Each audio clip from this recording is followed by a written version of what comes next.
Fala galera, beleza? Daniel Câmara aqui para mais um vídeo da nossa saga no YouTube. Hoje de volta, depois de uma semana fora, peço perdão para vocês.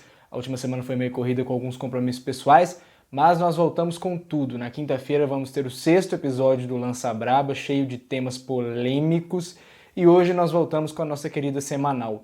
O tema dessa reflexão é 100.000 vezes 3. Pode parecer confuso, mas até o final você vai entender. Vamos lá! No último sábado nós chegamos à marca de 100.000 mortos em razão do coronavírus no Brasil.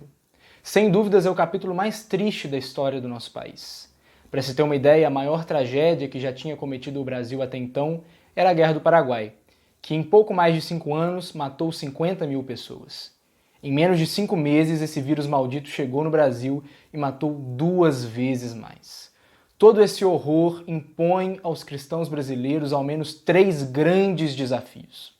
Por quê? Em primeiro lugar, porque a morte é um convite à reflexão. O cristão é alguém que leva o luto a sério. Se a gente for lá na Bíblia, em Eclesiastes, capítulo 7, versículo 2, a gente vai ler o seguinte: melhor é ir à casa onde há luto do que ir à casa onde há banquete, pois naquela se vê o fim de todas as pessoas e que os vivos o tomem em consideração. Diante de um caixão, os nossos limites são jogados na nossa cara.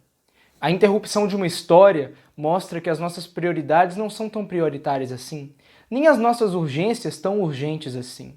Não dá para tocar a vida sem antes pensar muito no que está acontecendo. Este momento é um lembrete de Deus para a igreja e para o Brasil. Até mesmo as mais belas histórias chegam ao fim. Todos nós haveremos de prestar contas diante do Todo-Poderoso pelos absurdos que nós toleramos e normalizamos. Apenas uma justificativa pode nos livrar de um juízo, mas eu ainda vou chegar nessa parte. A morte também é um convite à tristeza. As Escrituras dizem que Jesus chorou.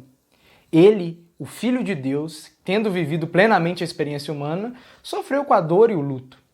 Com isso, ele nos ensina que toda morte é uma tragédia, porque essa realidade assassina sabota os planos perfeitos para os quais Deus nos criou. Por isso, que perverso é banalizar a morte. E que horror é ver cristãos dizendo que a coisa não é tão grave assim.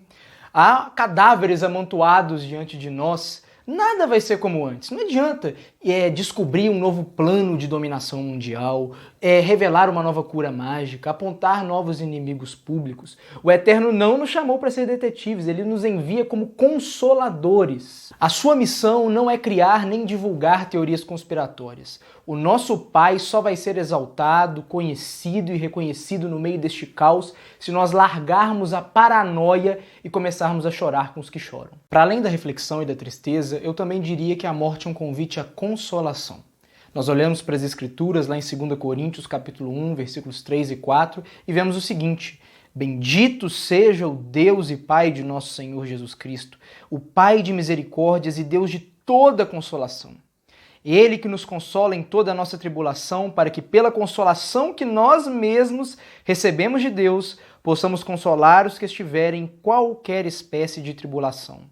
O cristão acredita em um Deus generoso que nos convida à generosidade. O alívio que nós recebemos do Eterno devemos distribuir por todos os cantos. Mas afinal, o que nós recebemos? Em primeiro lugar, Deus nos deu uma família. Lá em João capítulo 1, versículo 12, as Escrituras dizem o seguinte: mas a todos quantos o receberam, deu-lhes o poder de serem feitos filhos de Deus, a saber, aos que creem no seu nome. Nós estávamos atolados em um lamaçal de maldade. Só que o Pai veio nos buscar. Ele enviou Jesus Cristo, que morreu por nós, limpou as nossas nojeiras, e assim o Todo-Poderoso virou nosso Pai. A partir daí, a nossa existência ganha uma perspectiva nova. Na verdade, a gente passa por um novo nascimento. Como dizem as Escrituras, o viver é Cristo e o morrer é lucro. A nossa vida não é mais pautada por uma corrida atrás do sucesso, do prazer ou de realização. Na verdade, as coisas ficam muito mais simples, que poderiam ser resumidas em uma palavra, ou melhor, em uma pessoa: Jesus. Nada mais é para nós, tudo é para Ele.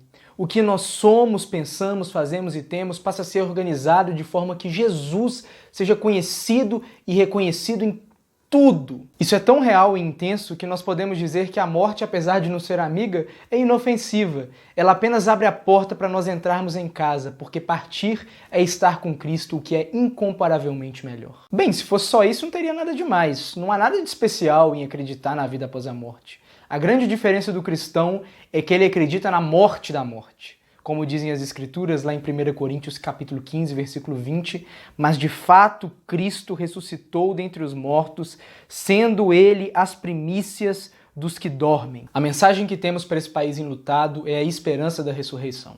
Enquanto as covas brasileiras continuam sendo preenchidas, há um túmulo em Jerusalém que continua vazio. A morte já foi vencida e em breve será assassinada de uma vez por todas. Naquele dia, quem confia sua vida aos cuidados de Jesus vai morar em uma nova terra, onde as máscaras cairão, o distanciamento social acabará e todas as lágrimas serão enxugadas. Refletir, chorar e consolar. Se você é cristão, são estes os desafios que Jesus te faz hoje, neste momento. Há mais de 100 mil motivos para encará-los.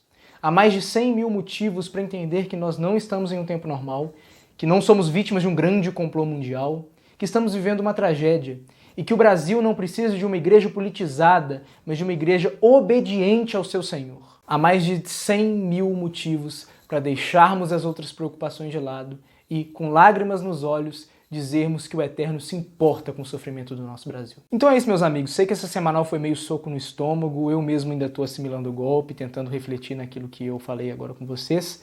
Então por isso eu vou deixar uma dica literária um pouco mais animadora. Esse livro aqui, Surpreendido pela Esperança, do N.T. Wright, da editora Ultimato, uma reflexão brilhante sobre a perspectiva cristã a respeito de morte e ressurreição. Vale muito a pena, vou deixar o link para compra na descrição como de costume. Muito obrigado pela companhia. Se você gostou desse vídeo, dá aquela moral, curta, comente, inscreva-se no canal, clique no sininho para ativar as notificações e, mais importante de tudo, compartilhe esse vídeo para que mais pessoas participem dessa nossa conversa. Um abraço, até a próxima, quinta-feira, no Lança Braba. Que Jesus te abençoe.